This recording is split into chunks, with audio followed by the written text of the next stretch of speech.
ជំរាបសួរអ្នកទាំងអស់គ្នាថ្ងៃនេះខ្ញុំមកបង្ហាញពីឯកសារចុះ MOU ជាមួយនឹងសាកលវិទ្យាល័យធំវ៉ាន់ក៏ដូចជាសុនឆិនឆេអ៊ីនិង NTC គ្រប់ផងដែរ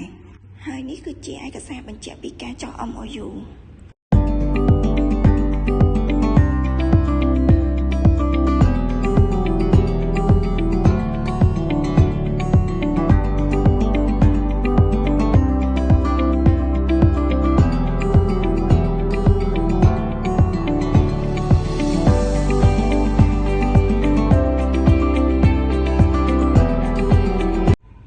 គឺជាកម្រងរូបភាពនៃការចុះ MOU ផងដែរក៏ដូចជា